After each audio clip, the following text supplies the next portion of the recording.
SRA Accounts Rules, a practical overview. Using this course, there are 3 icons at the bottom of each page which you may find useful as you progress through the course. Course contents. The course can be completed in 20 to 30 minutes and includes 5 lessons. Your progress is displayed at the top of each screen. Lesson 1, Introduction. Lesson 2, Practical Advice. Lesson 3, Breaches and Consequences. Lesson 4, Learning Assessment. Lesson 5, Conclusion. Lesson 1, Introduction. Background on the rules. Welcome.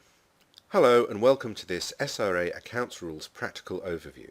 This course serves as a refresher of the key SRA accounts rules which impact the financial aspect of dealing with client transactions. The accounts rules, ARs, apply to everyone who works in a law firm, not just solicitors, and to the firm itself.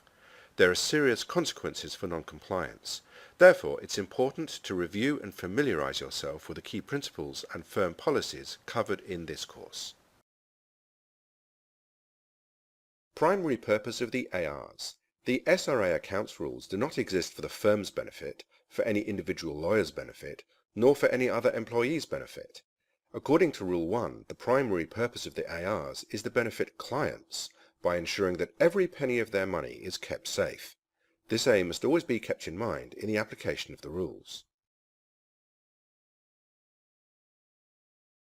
Key principles. According to the ARs, every law firm employee has an obligation to protect client money and assets, act with integrity, comply with all legal and regulatory obligations, and deal with regulators and ombudsmen in an open, timely, and cooperative manner. Client care. At the same time, it is important to remember that under the SRA Code of Conduct, we must provide our clients with the best information possible about the likely overall cost of a matter both at the outset and as it progresses. Generally, the accounts team will handle most of the firm's dealings with client and office money. However, compliance with the rules can only be fully assured if the correct information is entered into the firm's accounting system and matters are properly opened and maintained. Important terms. Good communication is often the key to effective compliance. Please take a few minutes to review the following key terms as defined by the ARs so that you will know how to properly communicate with the accounts team.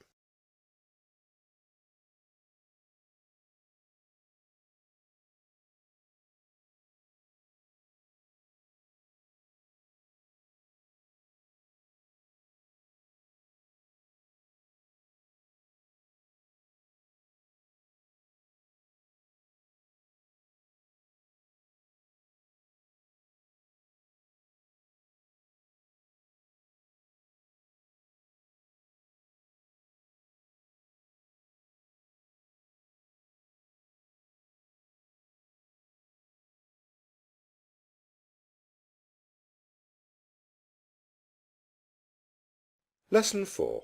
Learning Assessment. Test your understanding. Question 2. The firm has been working on a large business transaction with a long-term client. The deal is about to close, and the client sends a check to cover his costs from the past month, including unpaid court fees, unpaid professional disbursements, and agreed fees.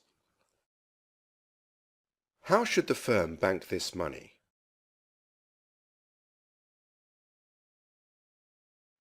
This is a mixed payment, so the correct answer is that the firm should bank the client's check into client account and ensure that the office element is transferred within 14 days.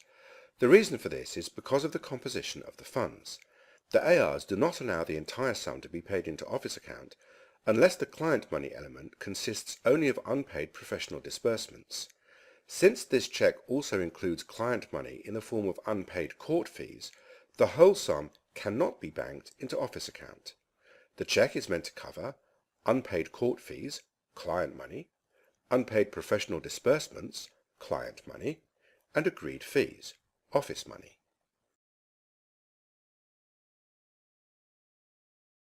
Learning Assessment Completion. You have completed the course assessment with a score of 3 out of 4. Lesson 5. Conclusion. Take-home points. Conclusion. You should now feel comfortable with the key principles of the SRA accounts rules and how to apply them in your day-to-day role at the firm. Remember, it's up to each one of us to ensure that all accounts are used only for the appropriate and relevant purposes as defined by the ARs. Please take a few moments to review the flowchart on the following slide, which summarizes all of the key points from this practical overview. How to handle money received by the firm. Click on each term for an expanded explanation. Well done! You have completed the SRA Accounts Rules practical overview.